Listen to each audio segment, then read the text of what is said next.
My wife and her family celebrated my wife's mother's birthday, but my seat was missing. My wife's sister laughed and said, "Oh, isn't there the right number of seats?"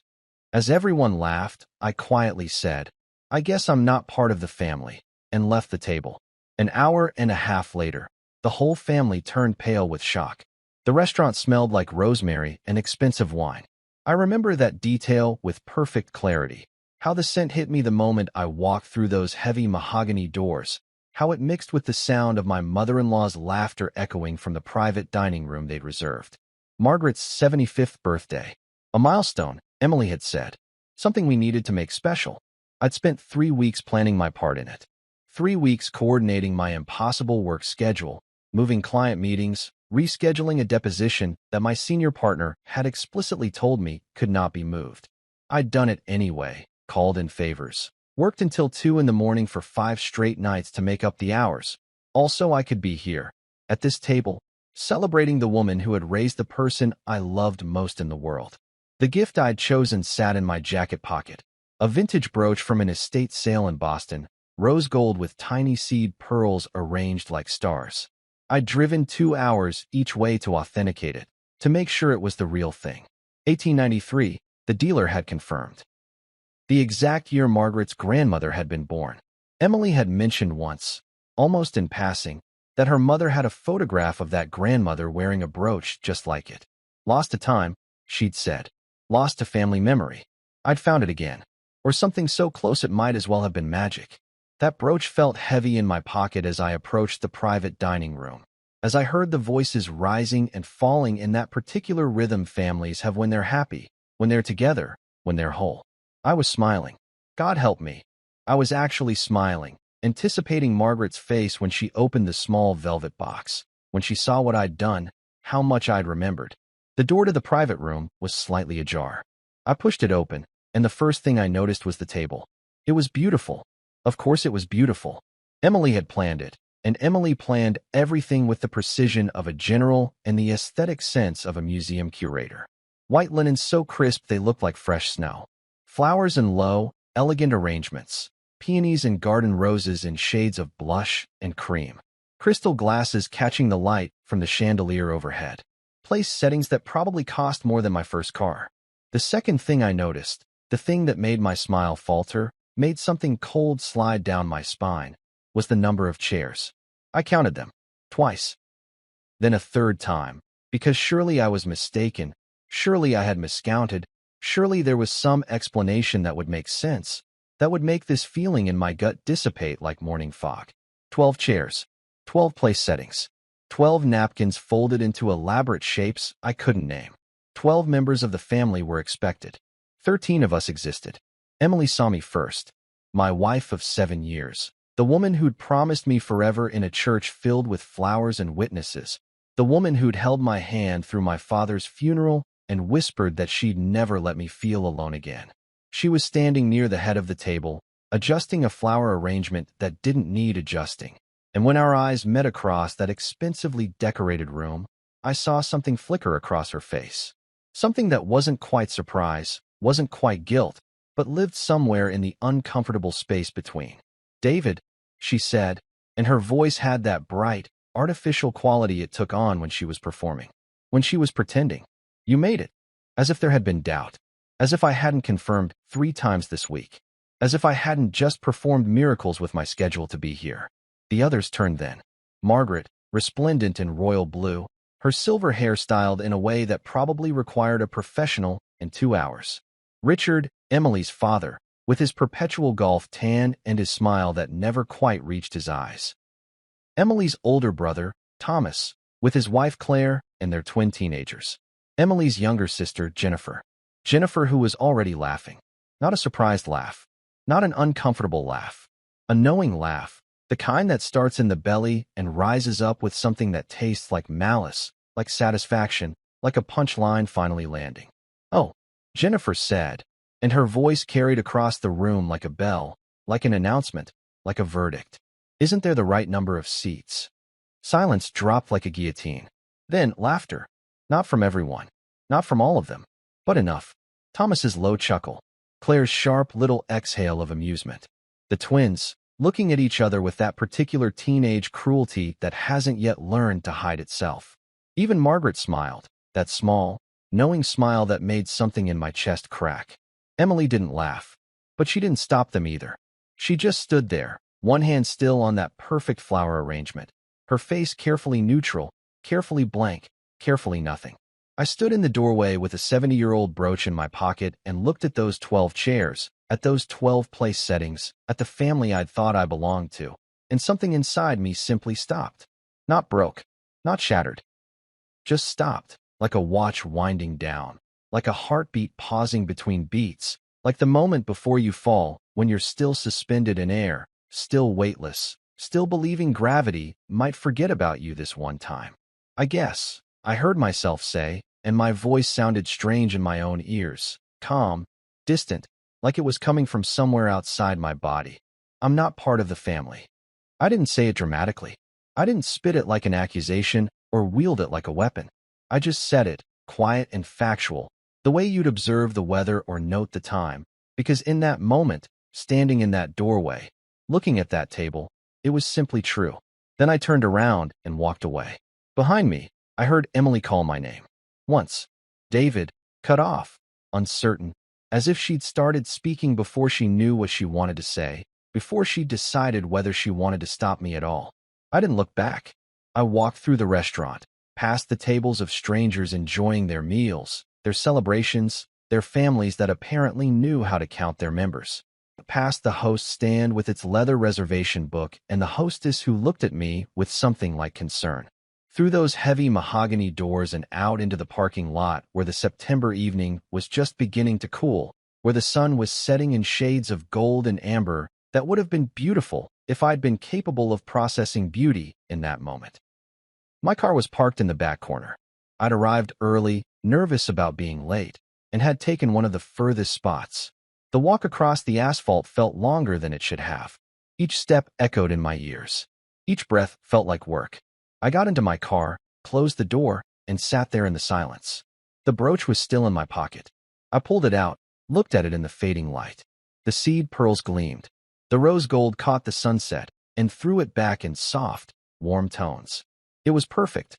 It was exactly what I'd imagined Margaret's face looking like when she opened it. How her eyes might soften, how she might touch it with careful fingers and say something about family, about memory, about the care it must have taken to find something like this. I set it on the passenger seat and pulled out my phone. My hands weren't shaking. That surprised me. I would have expected them to shake. But they were steady as I opened my contacts, scrolled to a name I hadn't called in 3 months, pressed dial. He answered on the second ring. David, is everything all right? Marcus Chun had been my roommate in law school, my study partner through the bar exam, my best man at my wedding even though Emily had wanted her brother in that role.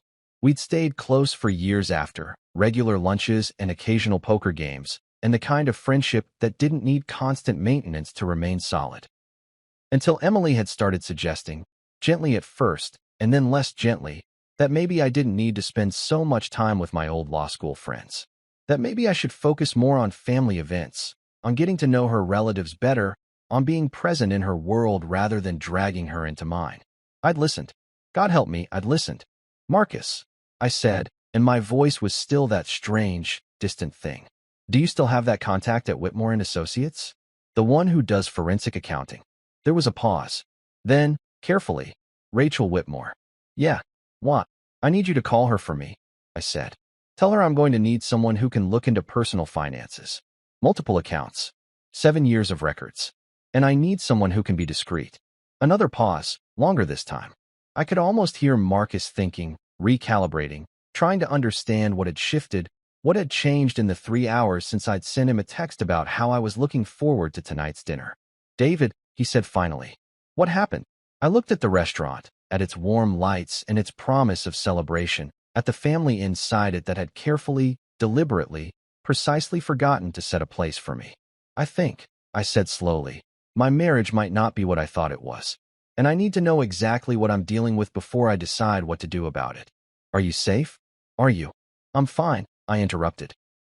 I'm sitting in a parking lot having an extremely civilized crisis. But I need to do this right, Marcus. I need to be smart about this. And I need to do it now, tonight, before I talk myself out of it or convince myself I'm overreacting. Okay, Marcus said, and I could hear him moving, could hear the sound of a door closing, of privacy being secured. Okay, I'm calling Rachel right now. Where are you? I told him. He said he'd be there in 45 minutes. I told him not to rush. He told me to go fuck myself. He was rushing anyway, and hung up before I could argue.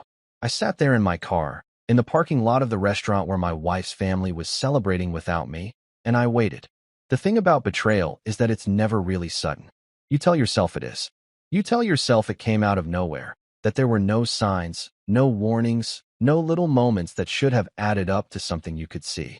You tell yourself you were blindsided because the alternative, that you saw it happening and did nothing, that you felt it coming and convinced yourself you were imagining things, is too painful to accept. But betrayal is like rust. It starts small, in places you don't look, eating away at the structure of things slowly, invisibly, until one day you put your weight on something you thought was solid and it crumbles beneath you. I'd been feeling the rust for months. Sitting in my car, waiting for Marcus, I made myself look at it. Really look at it. Without the excuses I'd been wrapping around each incident like bandages, like protection, like lies. The Christmas Eve service last year. We'd been going to my family's church since we got married. A compromise, since Emily's family wasn't particularly religious and mine was. Small parish, old building, midnight mass that my mother had loved and my father had attended every year until he couldn't anymore. After Dad died, I'd kept going. Emily had come with me, held my hand during the hymns, sat next to me in the pew my parents had always occupied. Until last Christmas, when she'd gotten a text halfway through Advent wreath lighting. "Oh," she'd said, her face illuminated by the phone screen in the dimness of the church. "Oh, I forgot. David, I'm so sorry. I completely forgot. Mom's doing Christmas Eve at her house this year. Dinner at 8. We should have been there an hour ago." I'd looked at her, at the phone in her hand, at the apologetic expression that didn't quite reach her eyes. "You didn't tell me," I'd said quietly. "I thought I did." I could have sworn, she trailed off, shaking her head. "I'm sorry. I've been so scattered. But we should go. They're expecting us." "It's Christmas Eve service," I'd said. "At my father's church. We talked about this." "You said." "I know what I said," she'd interrupted, and there had been an edge to her voice, something sharp underneath the apology. "But it's my mother's Christmas too, David. And she planned this dinner. She went to all this trouble. We can't just not show up." We'd left. Halfway through the service, we'd stood up and walked out, past the families in their pews, past the altar with its candles and evergreens, past the organist playing Silent Night, with her eyes closed and her fingers finding notes she'd known for 50 years. My mother had called the next morning. "We missed you last night," she'd said, and her voice had been small, uncertain, the voice of a woman who'd lost her husband of 43 years and now wasn't sure if she was losing her son too. "I saved you a seat. I thought maybe you were just running late, but..." I'd made excuses. Traffic. A miscommunication. Emily's family emergency. My mother had accepted them with the grace she'd always had, but I'd heard something in her silence, something that said she didn't quite believe me, that said she was worried, that said she'd noticed this wasn't the first time. We'd spent Christmas Eve at Margaret's house, eating prime rib and opening presents from a pile so large it looked like a department store. Emily had been radiant, laughing with her siblings, modeling the designer scarf her mother had given her, taking photos for Instagram that would get hundreds of likes and comments about how beautiful her family was, how perfect their celebration. I'd sat on the couch with a scotch I didn't want and thought about my mother in her empty house, sitting in the pew alone, the seat next to her vacant. "David," Emily had said later, when we were driving home, when the night was finally over. "You're quiet." "Yeah," I'd said. "Are you upset about something?" I wanted to say yes. I wanted to say I was upset about a lot of things, about the pattern I was starting to see, about the way her family seemed to expand to fill every available space in our lives while mine got smaller and smaller, pushed to the margins, forgotten in parking lots and church pews and conversations about whose time mattered more. But I'd looked at her face, at the slight furrow between her eyebrows, at the defensive set of her shoulders, and I'd known how that conversation would go. I'd known she'd be hurt that I'd brought it up. Hurt that I was making her feel guilty about wanting to spend time with her family. Hurt that I couldn't just be happy for her, couldn't just understand that her mother had gone to all this trouble and we couldn't just not show up? And wasn't I being a little selfish? Wasn't I making this about me when it should be about us, about compromise, about family? So I'd said no, just tired. And she'd smiled, relieved, and reached over to squeeze my hand. Love you, she'd said. Love you too. I'd replied, and I'd meant it, even as something small inside me had curled up and gone quiet. That's what I thought about in the car, waiting for Marcus. That's what I finally let myself see clearly. The pattern of small moments, small concessions, small pieces of myself I'd handed over one by one, thinking each time that this was just compromise, just marriage, just love. My phone buzzed. Emily. I stared at the text. 3 minutes ago, she'd watched her sister mock me, watched her family laugh, watched me stand in a doorway without a seat at the table. And now she was asking where I went, as if I was the one behaving strangely, as if I was the one who needed to explain myself. I didn't respond. Another text. Embarrassing. Not hurtful. Not wrong. Embarrassing. I turned my phone face down on the passenger seat, next to the brooch that would never be given, and I waited. Marcus arrived in 38 minutes. I saw his headlights sweep across the parking lot, watched him pull in next to my car with the particular aggressive precision that meant he was furious and trying not to show it. He got out before his engine had fully stopped, rounded his car, and yanked open my passenger door. Move over, he said. What? You're in no state to drive. Move over. I'm taking you to get coffee, and you're going to tell me what the hell happened. Marcus, that wasn't a request, David. Move. Over. I moved over. He got in, adjusted the seat, started my car with movements that suggested he was physically restraining himself from driving us straight back to that restaurant and doing something we'd both regret. Instead, he pulled out of the parking lot smoothly, turned left onto the main road, and drove in silence until we reached the all-night diner 3 miles down. We sat in a booth at the back. A tired waitress brought us coffee neither of us wanted. Marcus waited until she was gone before he spoke. Tell me, he said. So I did. I told him about the table, about the chairs, about Jennifer's laugh and Emily's face, and the way Margaret had smiled like this was somehow funny, somehow acceptable, somehow not the cruelest thing a family could do to someone who'd been trying, for 7 years, to become part of it.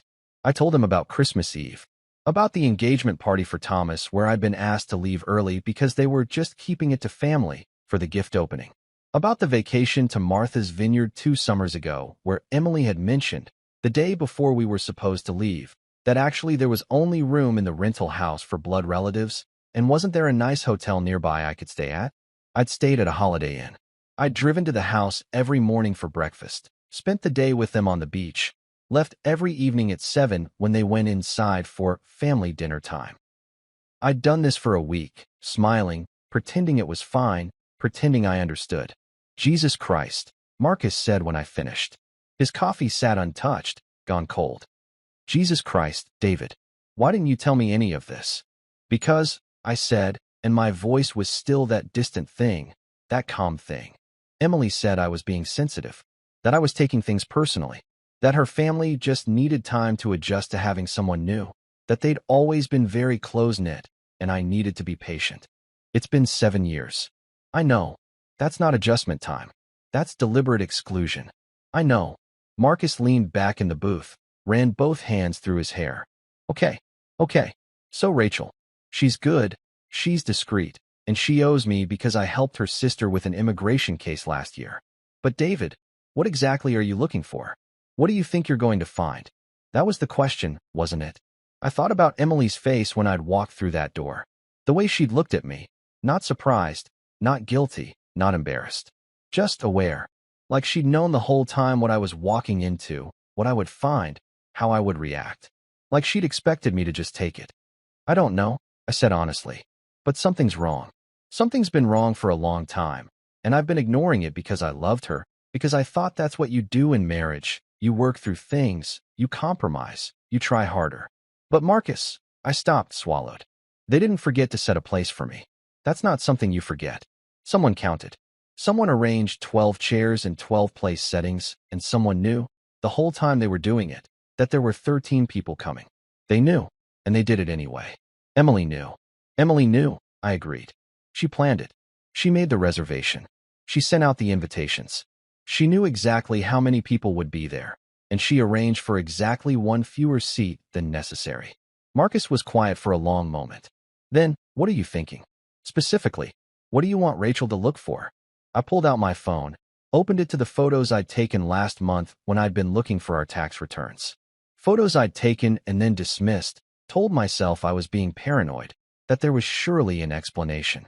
Credit card statements showing regular charges to restaurants I'd never been to. A Venmo account under Emily's name, transactions I didn't recognize. An email accidentally left open on our shared iPad, with the subject line Trust Distribution Schedule. I want to know, I said slowly, if my wife has been hiding money.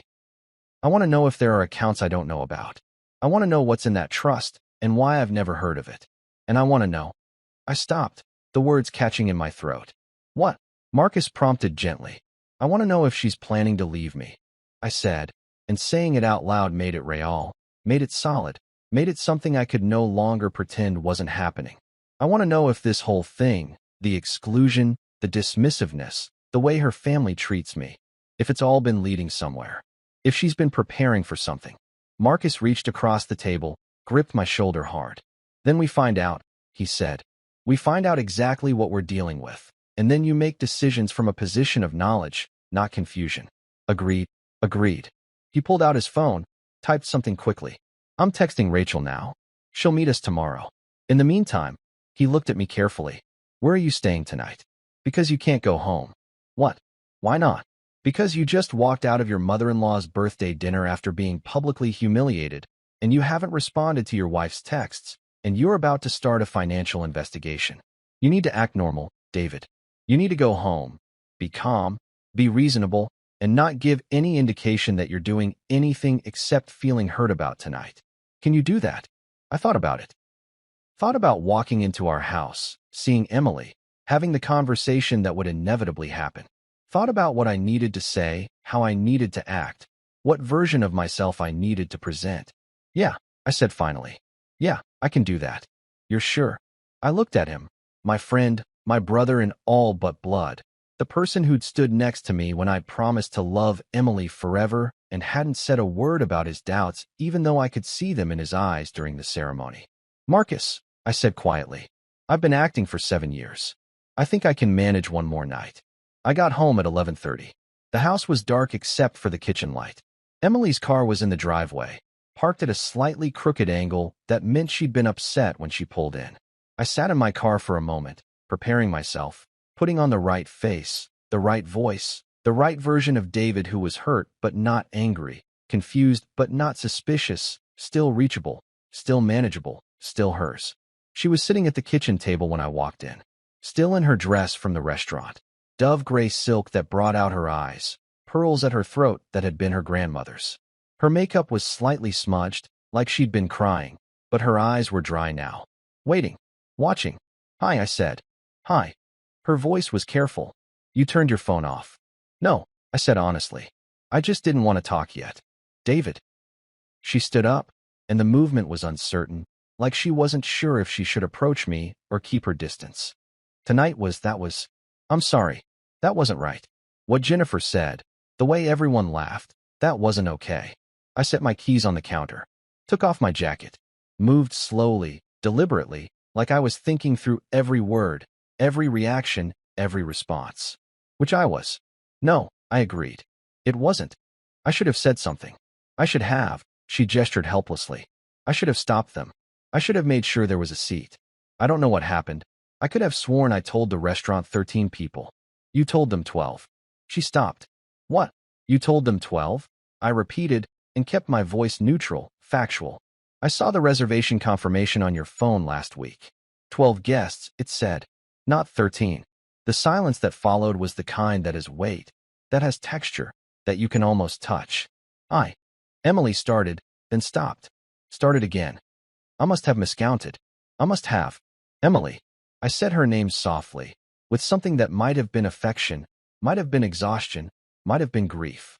Don't what? Don't lie to me right now. Please. I've had a really long night, and I'm very tired, and I took a breath. I just need you to tell me the truth. Did you forget? Or did you do it on purpose?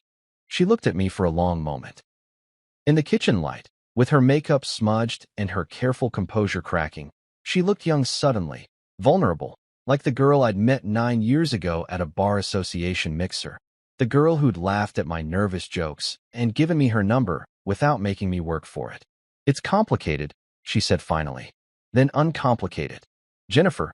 She stopped, shook her head. Jennifer said it would be funny. She said you'd been so serious lately, so stressed about work, and she thought maybe a little moment would lighten things up, would get you to relax, would humiliate me in front of your entire family. No, no, David, it wasn't supposed to be. She pressed her hands to her face. It was supposed to be a joke. A silly thing where you'd be confused for a second, and then we'd all laugh, and someone would grab a chair from another table, and it would be fine. It wasn't supposed to be mean. I looked at her, at my wife, at the woman I'd loved for 7 years, and I felt something inside me shift. Not break. It had already broken, sitting in that parking lot, seeing those 12 chairs. This was different. This was the moment after breaking, the moment of understanding what the break meant, what it revealed. But you didn't stop it, I said quietly. When you saw my face, when you saw that I wasn't laughing, when you saw me turn around and leave, you didn't come after me. You didn't tell your family that wasn't funny. You just let me go. She dropped her hands, and there were tears now, real ones. I didn't know what to do. Everyone was looking at me, and Mom was upset that you'd left, and Jennifer was saying I was too sensitive, and you were being dramatic, and I froze. I didn't know what to do. You could have chosen me, I said, and my voice was still quiet, still calm, but something in it made Emily flinch. You could have said, that was wrong. That hurt my husband. We need to apologize. You could have grabbed your purse and come after me. You could have called me 5 minutes after I left instead of an hour and a half. You could have chosen me, Emily, but you didn't. That's not fair, isn't it? I moved then, walked to the table, pulled out a chair that existed, a chair that had been set for me, in my own house, in my own kitchen. I sat down and looked up at her. Tell me something. When was the last time you chose me over your family? When was the last time you said, no, we can't do that, David's not comfortable with it, or that doesn't work for us, or you need to respect my husband? When was the last time I was the priority? You're always a priority. Christmas Eve, I interrupted. We left my father's church, the church where I was baptized, where I was confirmed, where we buried him 2 years ago. We left in the middle of the service because your mother wanted us at dinner. A dinner you forgot to tell me about until we were already there. I apologized for that. The Martha's Vineyard trip. I stayed in a hotel, Emily. I stayed in a Holiday Inn while my wife and her family vacationed together because there wasn't room for me in a 6-bedroom house. That was complicated, the rental agreement. Thomas's engagement party. You asked me to leave during the gift opening because it was family only. I'm your husband. I am your family. David.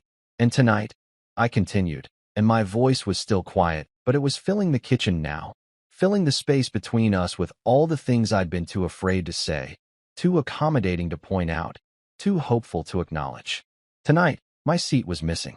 And you knew. You knew the whole time I was getting ready, the whole time I was driving there, the whole time I was walking through that restaurant with a gift in my pocket that I'd spent 3 weeks finding. You knew there wasn't going to be a place for me, and you let me walk into it anyway. Emily was crying openly now, mascara running down her cheeks in dark tracks. I'm sorry, she whispered. I'm so sorry. It wasn't supposed to be like this. I love you, David. I love you so much. Do you? I asked, and I wasn't being cruel, wasn't being rhetorical. I genuinely wanted to know. Because from where I'm sitting, it feels like you love your family more. It feels like I've been trying for 7 years to be part of something that never had space for me in the first place. It feels like I've been auditioning, Emily. Like I've been on trial this whole time, trying to prove I'm good enough, trying to earn a seat at a table that was never going to have one for me. That's not true. Then why did you do it? I leaned forward, kept my eyes on hers. Not Jennifer. You. Why did you think it was okay? Why did you arrange 12 seats for 13 people and think that was acceptable? She opened her mouth, closed it, opened it again. I don't know, she said finally, and her voice was broken, small. I don't know. It seemed like it would be fine. Like you'd understand it was a mistake. Like you'd just deal with it. Like I always deal with it, I said. That's not what I meant. But it's what you expected. I stood up, suddenly exhausted, suddenly so tired I could barely keep my eyes open.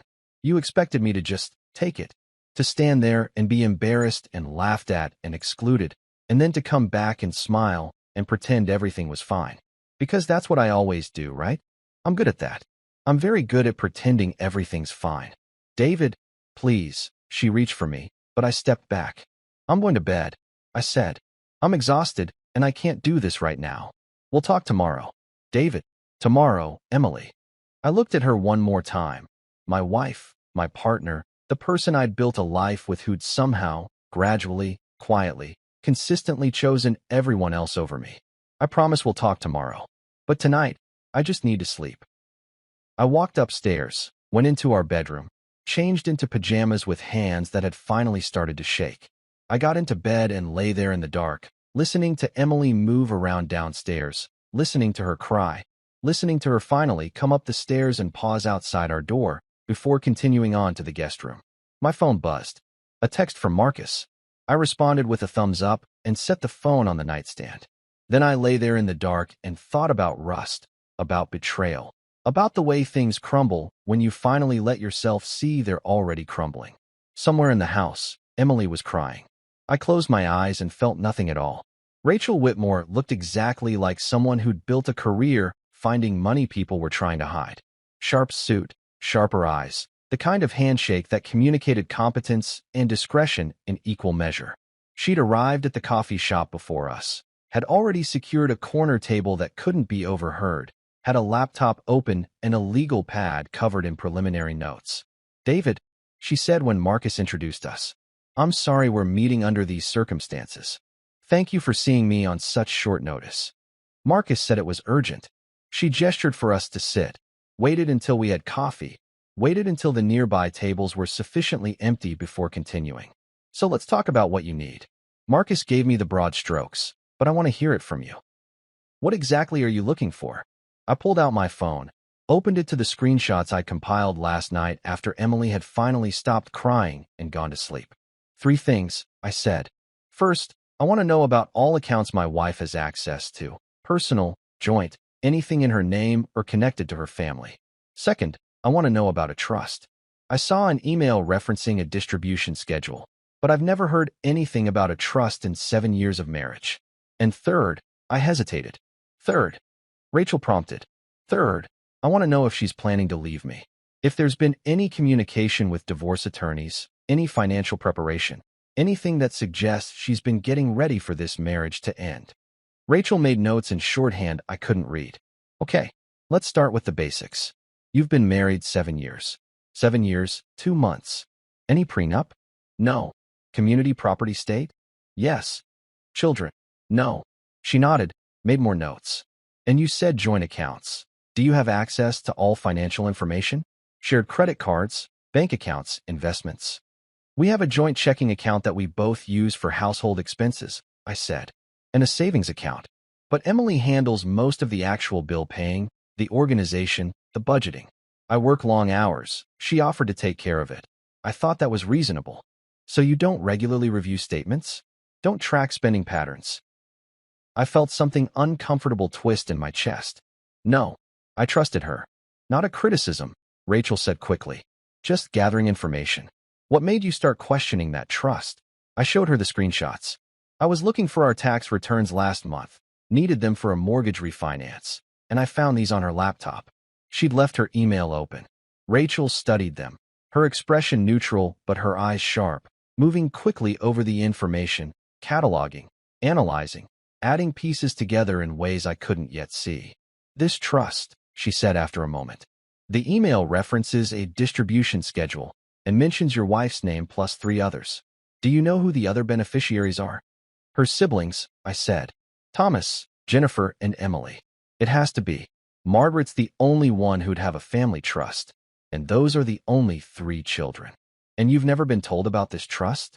Never been included in any family meetings or discussions about estate planning? Never. Rachel exchanged a glance with Marcus that I couldn't quite read. That's unusual, she said carefully. In most marriages, especially ones without prenups, Financial transparency around family trusts is pretty standard. Not legally required, necessarily, but standard. The fact that you're finding out about it by accidentally seeing an email is a red flag. How big of a red flag? Depends what's in the trust. Could be a small inheritance, could be substantial assets. It could be structured to protect family wealth from outsiders, which, not to be blunt, but that would include you. She turned her laptop toward me. These Venmo transactions. Do you recognize any of these names? I looked at the list. Sarah Thompson, Michael Chun, Jennifer Ashford. That was Emily's sister, Catherine Morrison, David Liu. Jennifer's her sister, I said. The others, I don't know.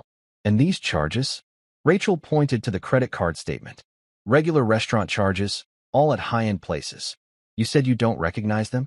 I don't eat at restaurants like that unless I'm with Emily, I said. My schedule doesn't allow it. I grab lunch at my desk most days. So these could be personal expenses she's not sharing with you. Or Rachel paused. Or they could be something else. Do you have any reason to believe your wife might be having an affair? The question hit me like cold water.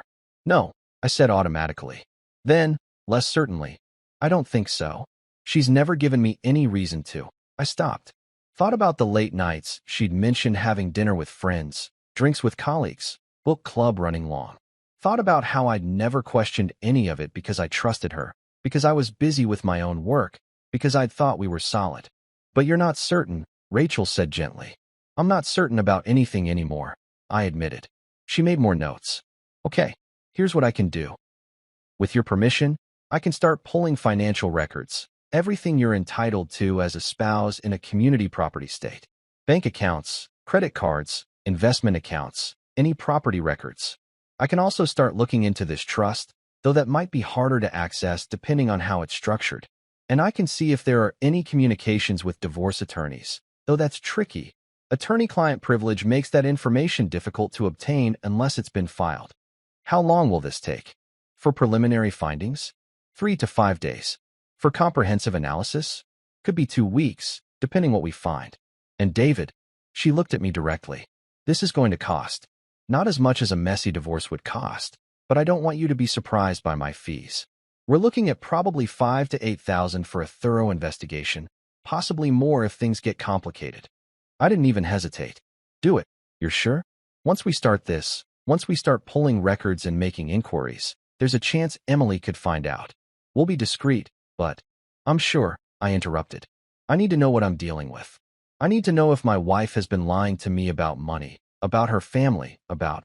I stopped, swallowed hard. About everything. Rachel nodded, closed her laptop. Okay, I'll start today. I'll need you to sign some authorization forms. Give me access to any shared accounts. Provide documentation of the marriage. Marcus can help with all that. And David. She looked at me with something like sympathy. I know this is painful.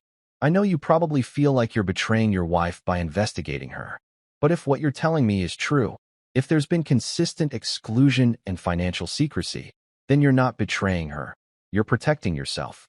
Remember that. We spent the next hour going through paperwork, signing forms, providing Rachel with everything she needed. When we finally left the coffee shop, the sun was high and bright, and I felt hollowed out, exhausted, like I'd just run a marathon or donated blood or done something that left me fundamentally depleted. Marcus walked me to my car. You okay? He asked. Not even a little bit. You need anything? Place to stay, someone to talk to, me to come over and break all of Emily's designer dishes. Despite everything, I smiled. I'm good, but thank you. David. He gripped my shoulder. I mean it. You don't have to do this alone. Whatever you need, whenever you need it, call me. I don't care if it's 3 a.m. I don't care if you just need someone to sit with you in silence. Call me. I will, I promised. And Marcus? Thank you. For believing me. For not telling me I'm overreacting. You're not overreacting, he said firmly. You're having an entirely appropriate reaction to being treated like shit by people who should love you. There's a difference. I drove home with his words echoing in my head, with Rachel's forms in my briefcase, with a plan in motion that felt both terrifying and necessary, like surgery, like something that would hurt before it healed. Emily's car was in the driveway when I pulled up. She was in the living room, sitting on the couch with her laptop. She looked up when I came in, and I could see she'd been crying again. Her eyes were red-rimmed, her face pale. Hi, she said softly. Hi. Where were you? I woke up and you were gone. I had coffee with Marcus, I said, which was true, just not complete. Needed to clear my head. David, about last night. She closed the laptop, set it aside. I've been thinking about what you said. About choosing you. About the pattern. And you're right. I froze. What? You're right, she repeated, and her voice was thick with emotion. I've been taking you for granted. I've been letting my family treat you like you don't matter, like you're optional, and that's not okay. That's never been okay, and I should have stood up for you a long time ago. I sat down in the chair across from her, trying to process this, trying to understand if this was real, or if this was damage control, if she meant it, or if this was what she thought I needed to hear. Why didn't you? I asked quietly. Because, she took a shaky breath. Because it was easier not to. Because standing up to my family is hard. Because they have opinions about everything, and it's exhausting to fight them on every little thing. Because I told myself it wasn't that important, that you understood, that you were okay with it. But I wasn't okay with it. I know, she whispered. I know that now. And I'm sorry. I'm so sorry, David. Last night was, her voice broke. Last night was cruel. What Jennifer did, what I allowed to happen, that was cruel. And you deserved better. I looked at her, at my wife, at the tears running down her face, and I felt nothing. Not anger, not relief, not even satisfaction that she was finally admitting what I'd been feeling for months. Just nothing. A vast, empty nothing where love used to be, where hope used to live, where belief in us used to reside. Okay, I said. Okay. She looked confused. That's all. Just okay. What do you want me to say, Emily? That I forgive you? That everything's fine now because you said you're sorry? No. She twisted her hands together. I thought you'd be. I don't know. Relieved? Happy that I'm finally seeing your perspective? I am, I said, and I meant it, even though the words felt flat. I'm glad you're seeing it. I'm glad you're admitting it. But Emily, I leaned forward. An apology doesn't fix 7 years.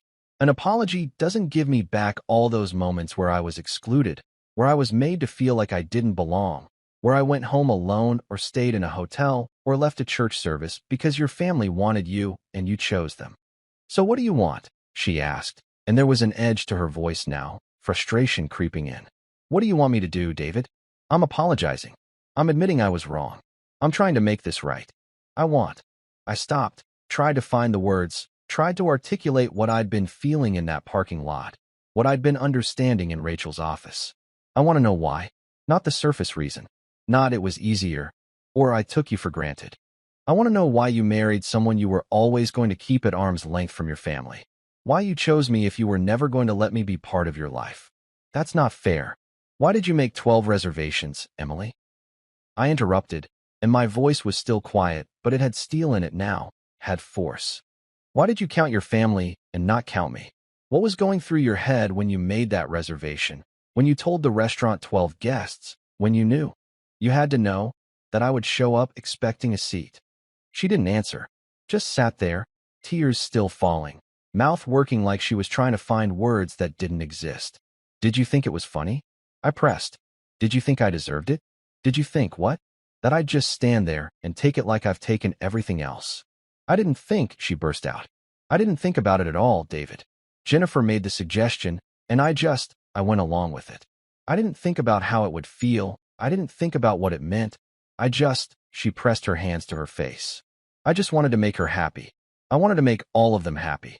And I'm sorry that meant I didn't think about you. But that's what happened. I didn't think. There it was. The truth, raw and ugly and honest. She didn't think about me. Okay, I said again. David, please. I need some time, I interrupted. I need some time to think about what I want, what we want, what this marriage is, and whether it's something we can fix. Can you give me that? Yes, she said immediately. Yes, of course. Whatever you need.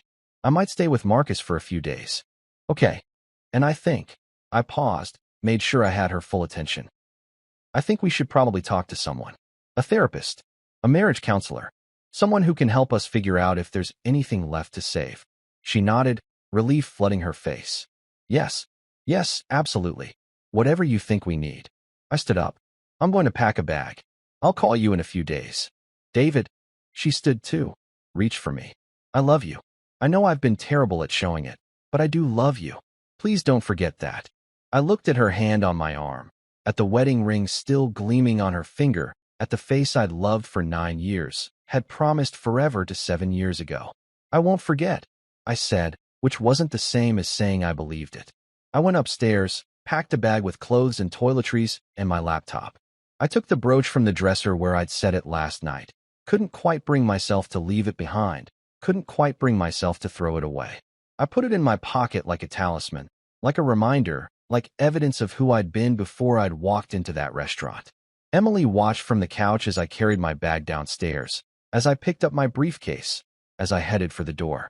I'll call you, I said again. I'll be here, she replied, and her voice was small, broken, the voice of someone who was finally understanding what she might have lost. I drove to Marcus's apartment, let myself in with the spare key he'd given me years ago, set my bag down in his guest room. Then I sat on the edge of the bed and I finally let myself cry. Rachel called 3 days later. I have preliminary findings, she said, her voice carefully neutral in a way that made my stomach drop. Can you come to my office this afternoon? I'd prefer to go over this in person. I was there in 45 minutes. Her office was downtown, 16th floor, windows overlooking the city with its afternoon sunlight and busy streets, and people living normal lives with normal problems. Rachel was behind her desk, laptop open, file folders stacked in neat piles, the organized chaos of someone who trafficked in other people's secrets and kept them all carefully contained. Marcus was already there, sitting in one of the leather chairs across from her desk. He stood when I came in, gripped my shoulder briefly, a gesture of support, of solidarity, of we're in this together. Sit, Rachel said, gesturing to the chair next to Marcus.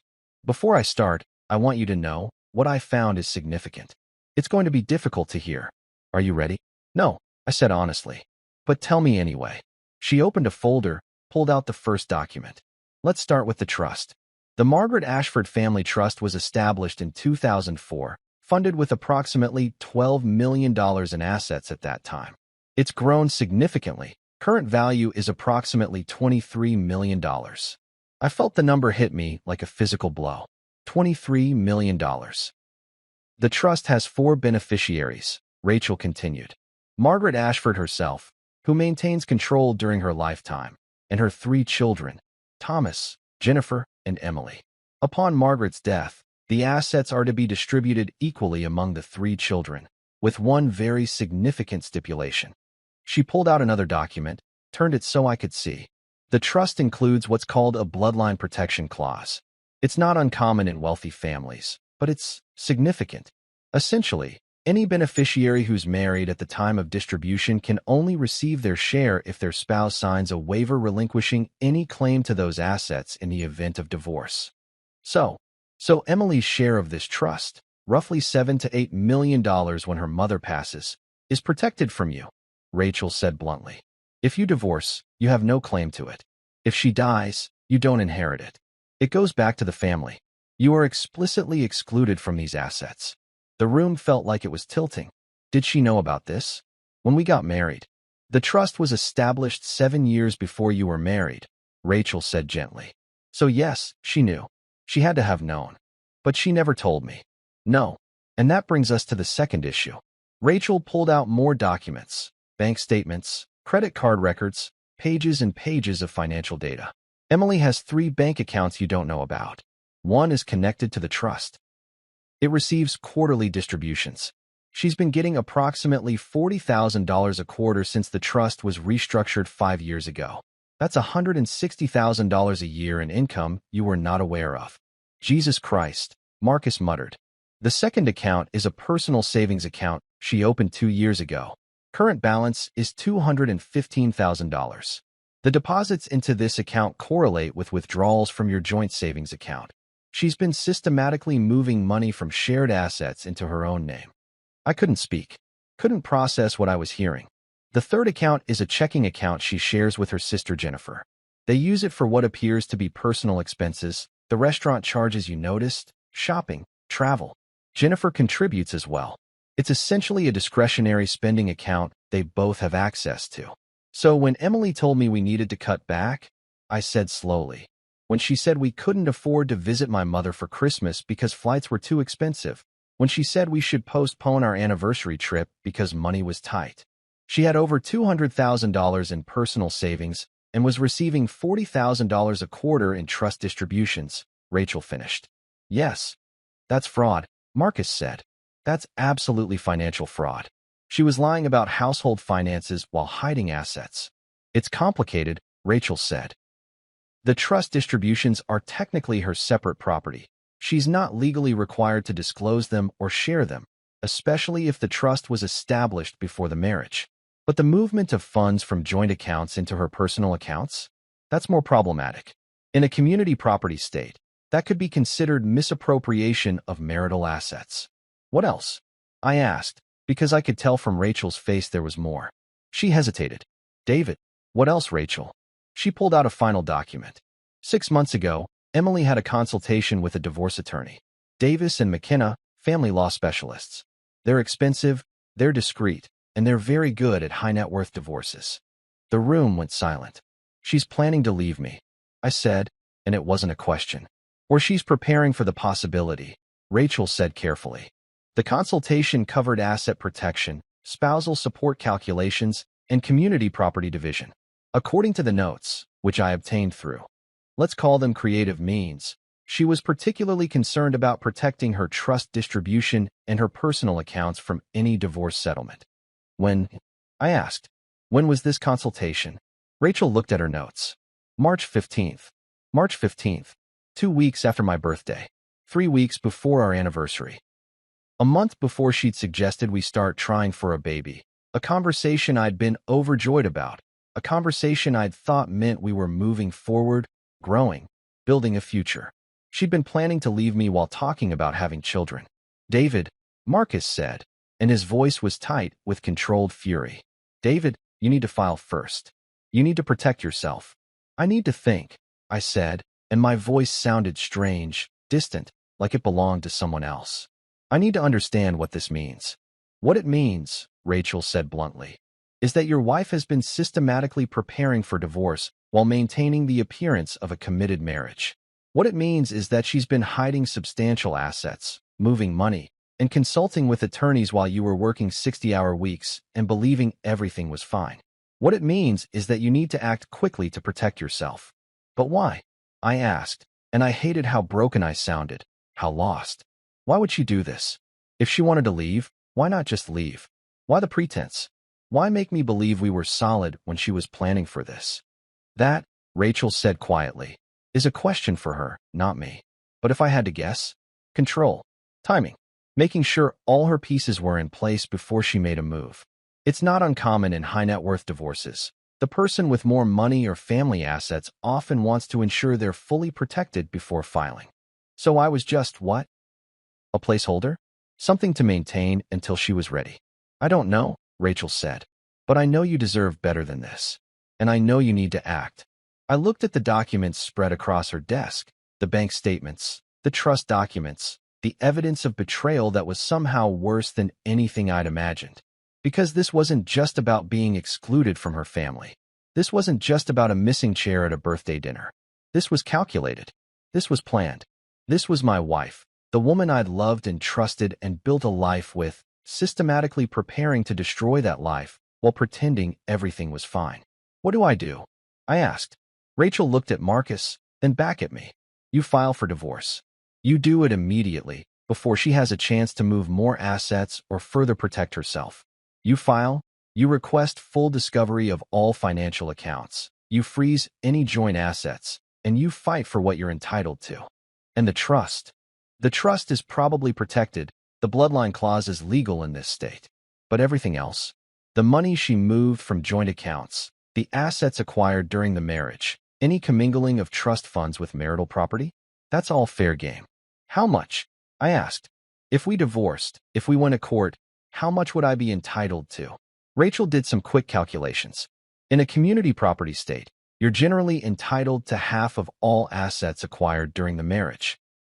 That includes the house, joint accounts, retirement funds, any investments. Based on what I'm seeing, we're probably looking at somewhere between $800,000 and $1 million in marital assets. which means your share would be 4 to 500,000. And if she'd filed first? If she'd moved forward with her plan? Rachel's face darkened. If she'd filed first, with all her assets already protected and hidden, you'd be lucky to see half that amount. Maybe less, depending on how good her attorneys were. I sat back, tried to process all of this, tried to understand how my life had become this thing, this bitter, ugly thing about money and betrayal and legal strategies. I need to talk to her, I said finally. David, Marcus started. I need to talk to her, I repeated more firmly. I need to look her in the face and ask her why. I need to hear it from her. That's a terrible idea, Rachel said. If you confront her with what we've found, she'll know we've been investigating. She could move assets, destroy evidence, take steps to further protect herself. From a legal standpoint, the worst thing you can do right now is show your hand. I don't care about legal strategy, I said, and I meant it. I care about understanding why my wife of 7 years has been preparing to divorce me while pretending we were building a future. I care about knowing if anything in our marriage was real. I care about closure, Rachel, and I can't get that from a lawyer. I have to get it from her. Rachel and Marcus exchanged a long look. If you do this, Rachel said finally, if you confront her, you need to be smart about it. You need to protect yourself. How? She pulled out a small device from her desk drawer. This is a recording device. It's legal to use in this state, single-party consent. If you're going to have this conversation, I want you to record it. Every word. Because whatever she says, whatever she admits to or denies, we can use it. I took the device, turned it over in my hands. This is really happening, I said quietly. My marriage is really over. Your marriage has been over, Marcus said gently. You just didn't know it yet. I went back to Marcus's apartment, sat in the guest room with Rachel's documents spread around me, with the recording device sitting on the nightstand, with the weight of 7 years pressing down on my chest. My phone buzzed. Emily. I stared at the message for a long time. Then I typed a response. Her response came immediately.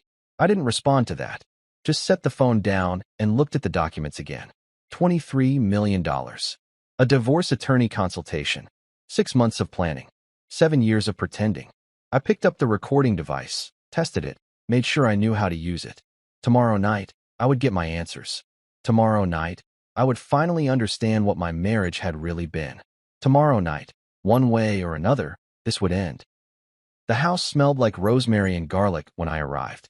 Emily had cooked, really cooked, not just ordered takeout and plated it nicely, not just assembled a meal from prepared ingredients. She'd made my favorite, chicken piccata with angel hair pasta, roasted asparagus, homemade focaccia. The dining room table was set with our good china, candles lit, a bottle of wine breathing on the counter. She'd dressed for the occasion too. The blue dress I'd always loved, her hair down the way I preferred it. Minimal makeup that made her look younger, softer, more like the girl I'd met 9 years ago. She was trying. Or she was performing. I couldn't tell the difference anymore. Hi, she said when I came in, and her smile was nervous, hopeful. Thank you for coming. Thank you for giving me a chance to. She gestured at the table. To try to fix this. It smells amazing, I said, and I meant it. Even though my stomach was twisted in knots, even though the recording device in my pocket felt like it weighed 1,000 pounds. It's almost ready. Do you want wine? Please. She poured us both a glass, handed me mine with fingers that trembled slightly. We stood there in the kitchen, in the house we'd bought together 3 years ago, the house we'd painted and furnished and filled with plans for a future that apparently only one of us had believed in. Emily, I said carefully, before dinner, I need to ask you something. Okay. She set her wine glass down, turned to face me fully. Anything. Do you want a divorce? The question hung in the air between us like smoke, like poison, like truth. Her face went pale. What? No. David, no, why would you think? Because, I said quietly, and I pulled the papers from my jacket pocket, the ones Rachel had given me, the ones that documented everything. Because you consulted with a divorce attorney 6 months ago. Because you've been hiding money from me. Because you've been systematically preparing for this marriage to end while telling me you wanted to start trying for a baby. She stared at the papers like they were a snake. How did you? She stopped, understanding dawning. You investigated me. Yes. You, her voice rose. You had someone dig into my finances, my personal business, Your secret bank accounts? I interrupted. Your trust distributions you never told me about? Your consultation with Davis and McKenna about protecting your assets in a divorce? Yes, Emily. I had someone look into all of that. Because my seat was missing at your mother's birthday dinner, and I finally understood that maybe I didn't know my wife as well as I thought I did. She was shaking now, anger and fear warring on her face. You had no right. I had every right, I said, and my voice was steel, was ice, was 7 years of patience finally breaking. I'm your husband. We live in a community property state. Those joint accounts you've been draining? That's my money too.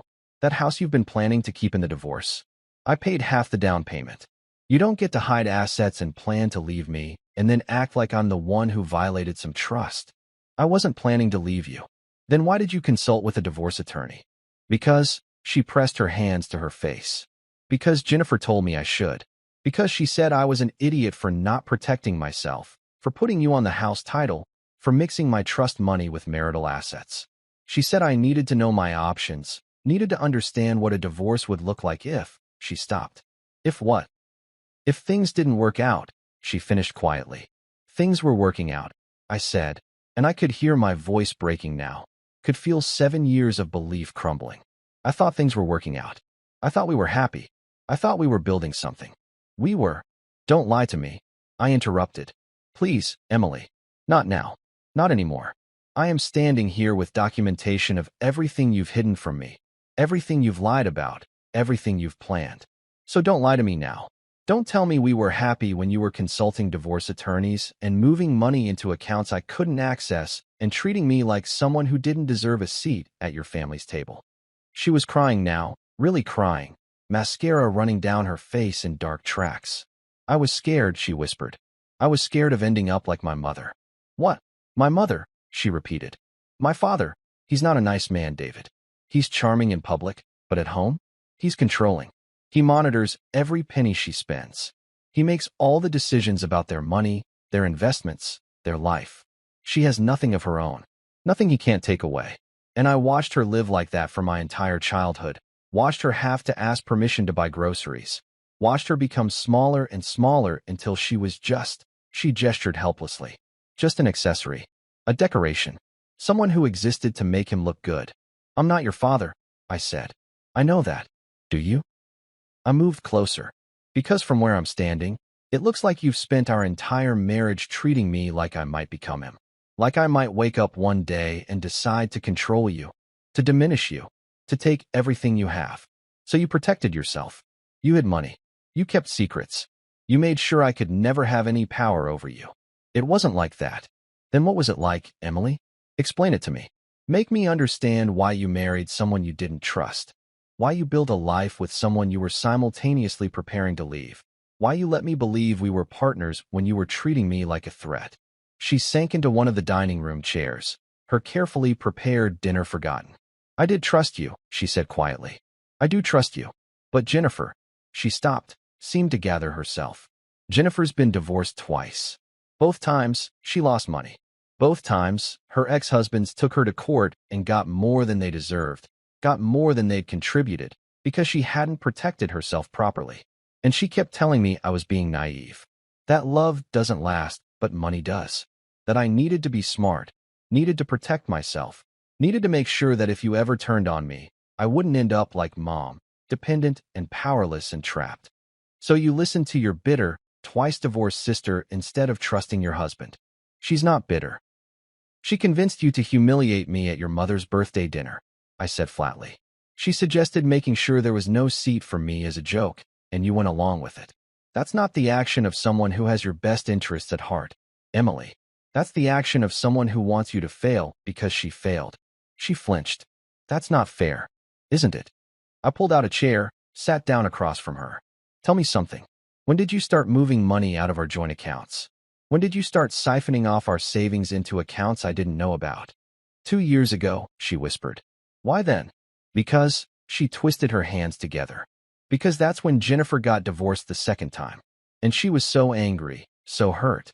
And she kept saying she wished she'd been smarter, wished she'd prepared better. And she looked at me and said, don't make my mistakes, Em. Don't trust that it'll last. Protect yourself while you still can. So you did. So I did, she agreed miserably. I started moving money. Not a lot at first, just a little bit each month. Enough that you wouldn't notice. Enough that if something happened, I'd have something of my own. And the trust distributions? The $40,000 a quarter you've been getting for 5 years. That's family money, she said, and there was something defensive in her voice now. That's from my mother's trust. That's not marital property. But you never told me about it.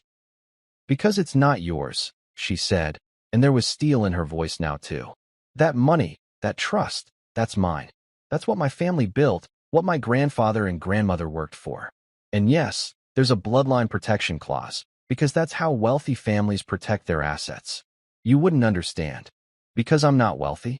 I interrupted, and my voice was quiet, but it cut like a blade.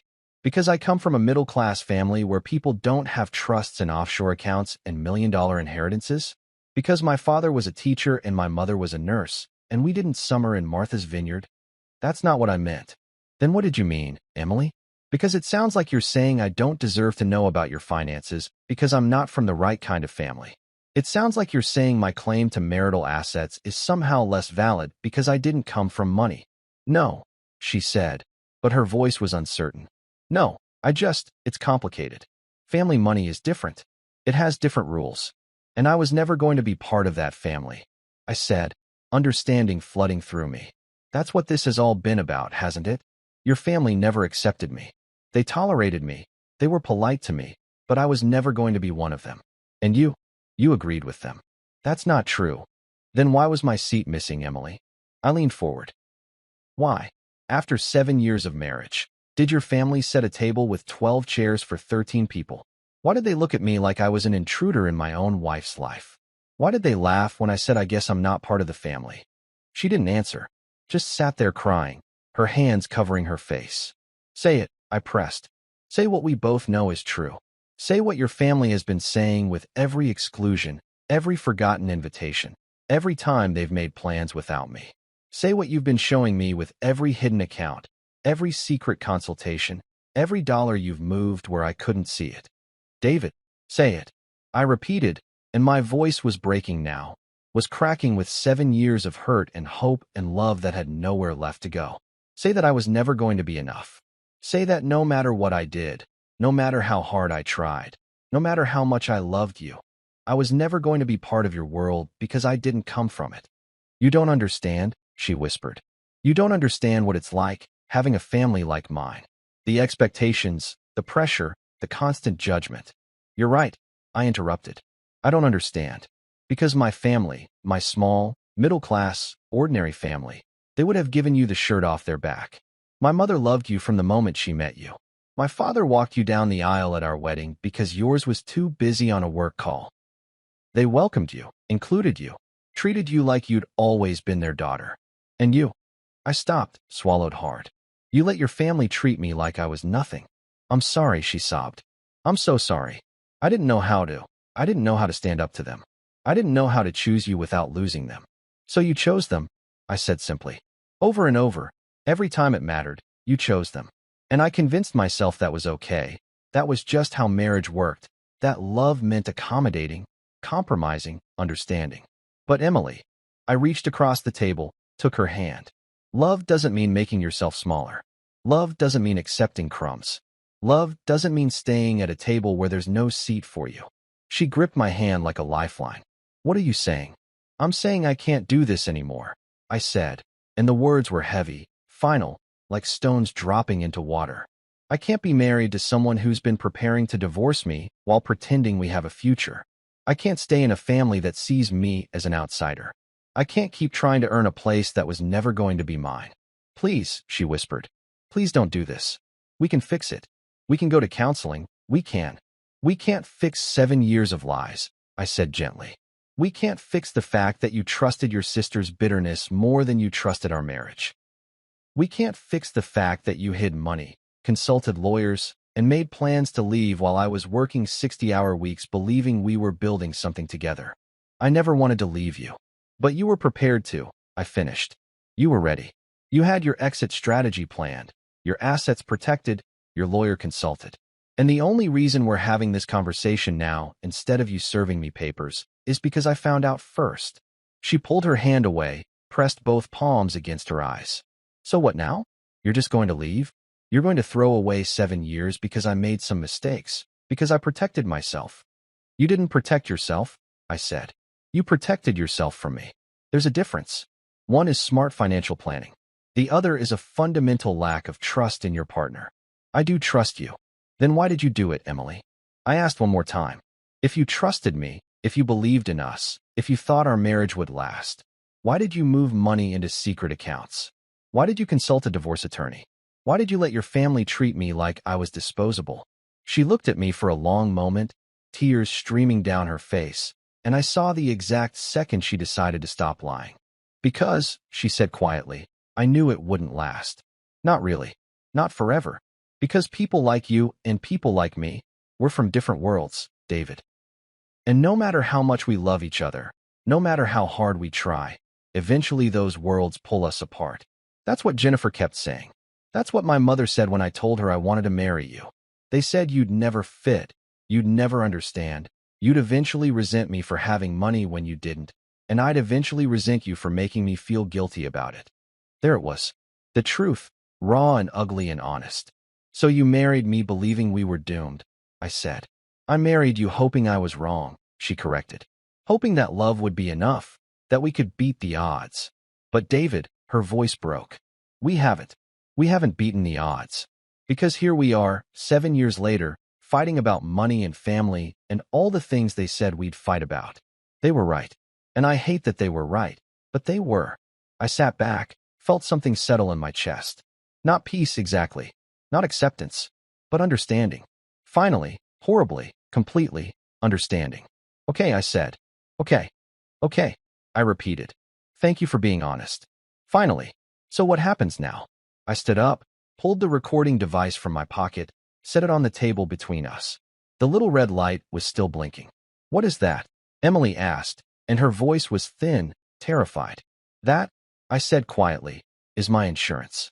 Everything you just said. About hiding money, about consulting attorneys, about your family's opinion of me, about believing we were doomed from the start. All of it is recorded. You recorded me? Her voice rose. You. In our own home. You recorded our conversation without telling me. Single-party consent state, I said. Perfectly legal. And Rachel thought it was a good idea, given that you've been consulting with divorce attorneys and hiding assets. We wanted to make sure we had documentation of everything. We. She stood up too, knocking her chair back. Who's we? Who else knows about this? My lawyer knows. My forensic accountant knows. Marcus knows. Pretty much everyone except you and your family knows that you've been preparing to divorce me while pretending we were trying for a baby. You bastard, she whispered. You complete bastard. Maybe, I agreed. But I'm a bastard who's going to get a fair divorce settlement. I'm a bastard who's going to make sure you can't hide money or claim poverty or pretend those trust distributions don't exist. I'm a bastard who's going to make sure that when this is over, I walk away with exactly half of everything we built together. You won't get a penny of my trust. I know, I interrupted. The bloodline clause protects that. But everything else, the house, the joint accounts, the money you moved that I can prove came from marital assets, that's all fair game. And Emily, I leaned forward. I'm going to fight for every dollar. Not because I need it, not because I'm greedy, but because you don't get to spend 7 years making me feel like I don't deserve a seat at the table and then walk away with everything. She was shaking, fury and fear warring on her face. Get out. Gladly. I picked up the recording device, pocketed it. My attorney will be in touch. And Emily? You might want to call Davis and McKenna. Let them know you're going to need their services after all. I walked out of the house, past the dinner she'd cooked, past the candles burning low, past the life we'd built that had been crumbling the whole time I'd been too blind, too hopeful, too stupid in love to see it. I got in my car and I drove away, and I didn't look back. The divorce papers were filed 3 days later. Rachel had worked fast, compiled everything we'd found, documented every hidden account, every transfer, every conversation with Emily's attorney. She'd built a case that was airtight, comprehensive, devastating. Emily tried to contest it immediately. Her attorneys, she'd hired Davis and McKenna after all, filed a response claiming the investigation was obtained through illegal means, that the recording was inadmissible, that my claims of hidden assets were exaggerated and motivated by greed. Rachel demolished them in her response. Single-party consent for the recording. Spousal right to shared financial information.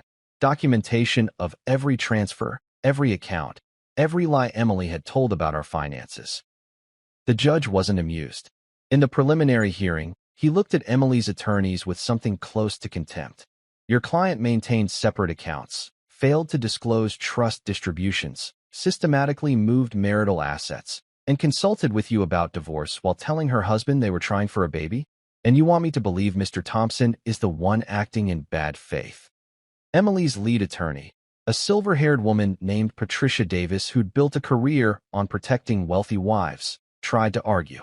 Your Honor, the trust distributions are separate property established before the marriage. I'm aware of how trusts work, Ms. Davis, the judge interrupted. What concerns me is the pattern of deception, the movement of funds from joint accounts, the failure to disclose significant income, the consultation about divorce while maintaining the appearance of a committed marriage. That's not property protection. That's fraud. That's a strong word, Your Honor. It's an accurate word, the judge said flatly. I'm ordering full disclosure of all accounts. All of them, Ms. Davis. Trust accounts, personal accounts, credit cards, investments, everything. Your client has 30 days to produce complete financial records, and if I find out she's hidden so much as a savings bond, I will not be pleased. Emily turned pale in her seat. The judge turned to me. Mr. Thompson, I understand your wife's family excluded you from events, treated you poorly, made you feel unwelcome. Yes, Your Honor, I said. That must have been very difficult. It was, Your Honor. And yet you stayed. You tried to make the marriage work. You didn't consult attorneys. You didn't hide money. You didn't prepare for divorce while pretending to work on your relationship. No, Your Honor, I didn't. He nodded, made a note. I'll take that into consideration. Full disclosure in 30 days. Then we'll reconvene to discuss equitable distribution. Court is adjourned. We walked out of the courthouse into bright spring sunshine. Rachel was grinning. That went better than expected, she said. He hated her, Marcus observed.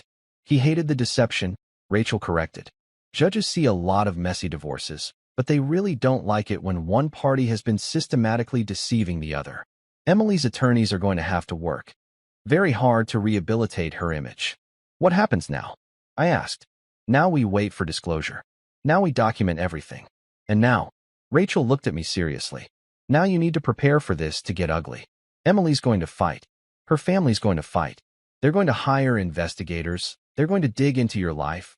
They're going to try to find anything they can use against you. I don't have anything to hide. Everyone has something to hide, Rachel said. But the fact that you genuinely believe you don't, that's going to work in your favor. The ugliness started 2 weeks later.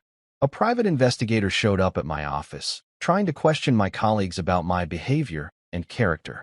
HR shut it down immediately, but the damage was done. People were talking, speculating, wondering what was happening in my personal life.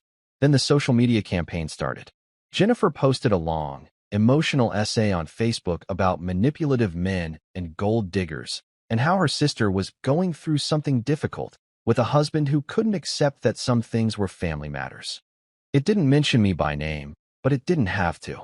Everyone in their social circle knew exactly who she was talking about. The comments were vicious. Men who marry rich women are always looking for a payout. He probably never loved her, just saw dollar signs. Emily's too good for him anyway. Emily's friends piled on. Her mother's friends piled on. People who'd been at our wedding, who'd celebrated our marriage, who'd smiled at me at 100 family functions. They all lined up to declare that they'd always known. They'd always suspected.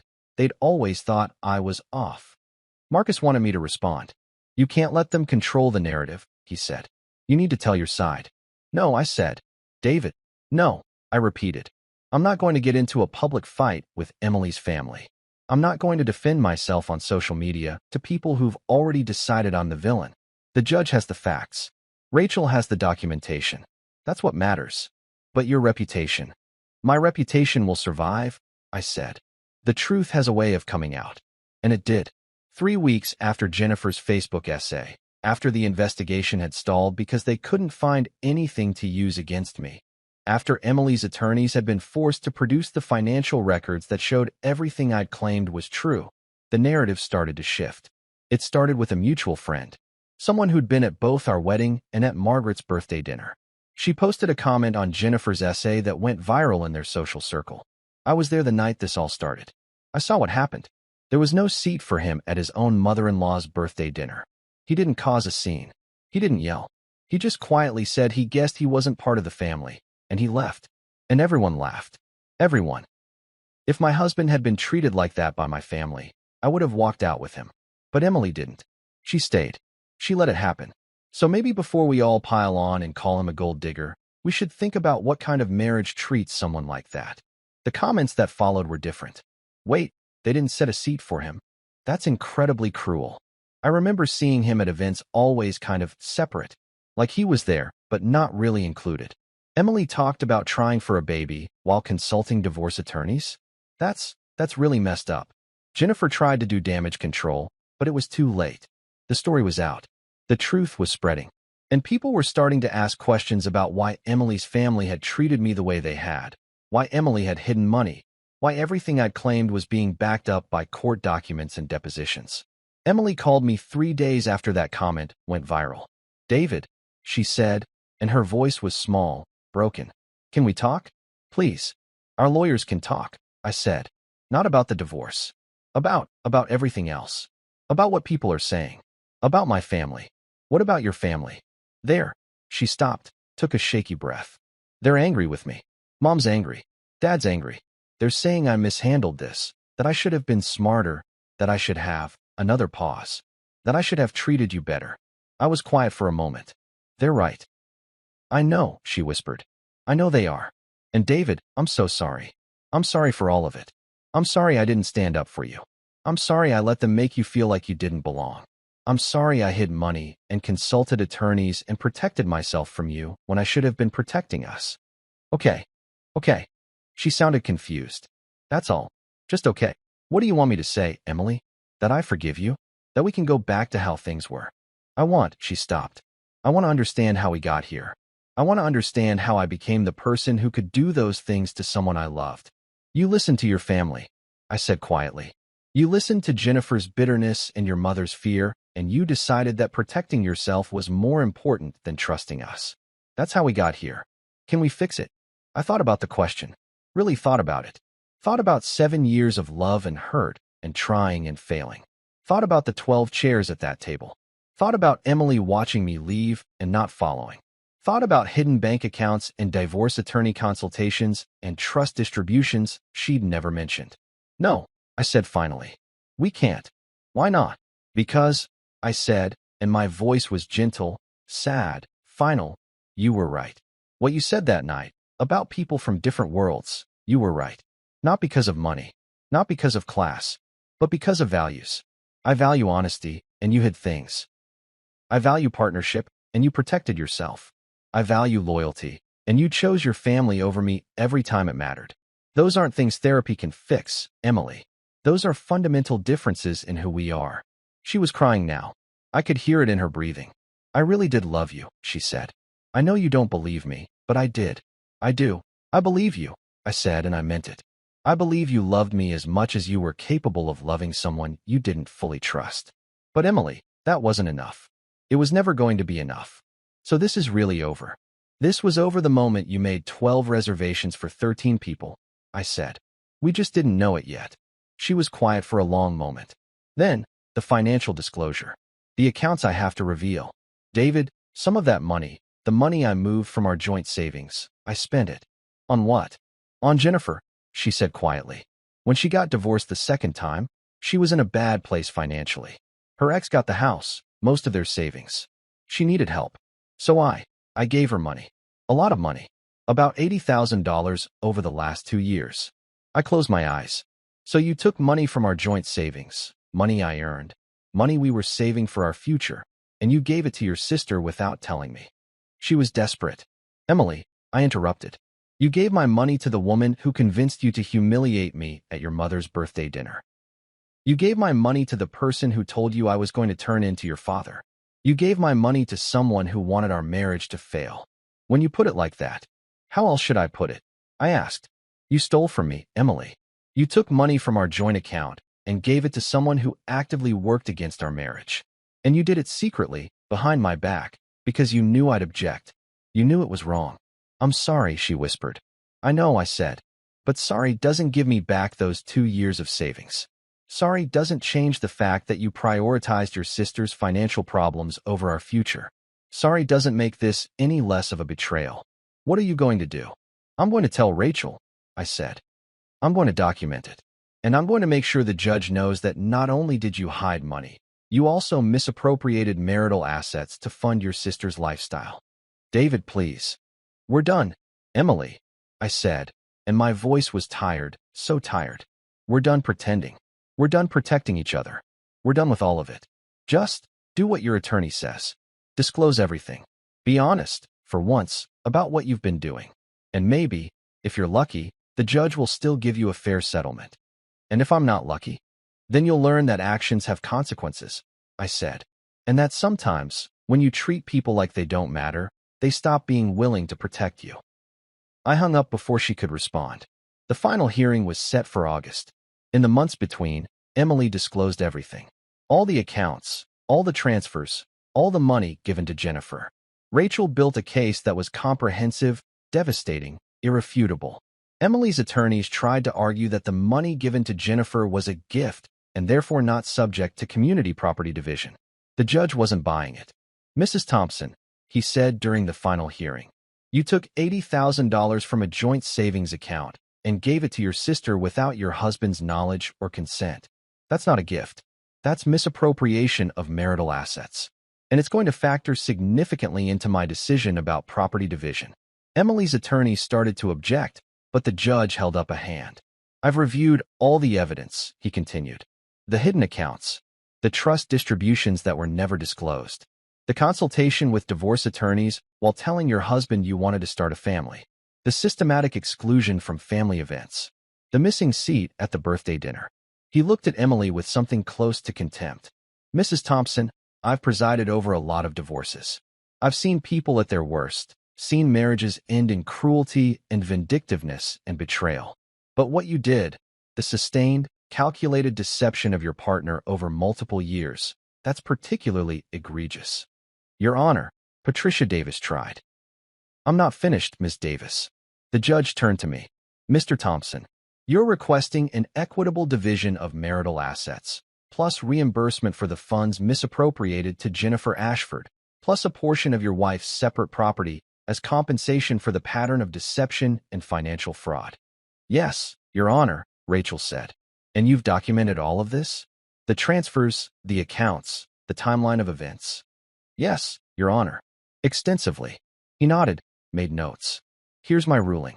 The marital home will be sold and proceeds divided equally. All joint accounts will be divided equally. Mr. Thompson is entitled to reimbursement of $40,000, half of the amount Mrs. Thompson gave to her sister from marital assets. And, he paused, looked at Emily. I'm awarding Mr. Thompson an additional $100,000 from Mrs. Thompson's personal accounts as compensation for emotional distress and financial fraud. Your Honor, that's unprecedented, Patricia Davis started. It's appropriate, the judge interrupted. Your client systematically deceived her husband, hidden income, misappropriated assets, and created a hostile environment where he was consistently excluded from family events. She consulted with you about divorce while leading him to believe they were working on their marriage. That pattern of behavior warrants compensation beyond standard community property division. Emily made a small, broken sound. Mrs. Thompson, the judge said, not unkindly. You came from a wealthy family. You had advantages your husband didn't have.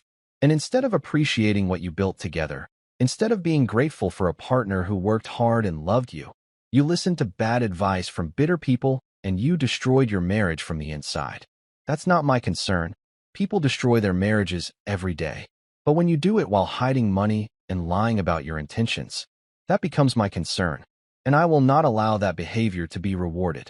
He signed the papers with a flourish. Divorce granted. Property division as outlined above. This court is adjourned. I walked out of the courthouse a single man. Rachel was grinning. Marcus was grinning. I felt empty. Not happy, not sad. Just empty, like I'd been holding my breath for 7 years and had finally let it out. You did good, Marcus said, clapping me on the shoulder. You stood up for yourself. You didn't let them make you the villain. I just told the truth, I said. And the truth won, Rachel added. Which doesn't always happen in divorce court, but today it did. We went out for drinks that night. Celebrated the end of my marriage with expensive scotch and cheap bar food and friends who'd stood by me through the worst of it.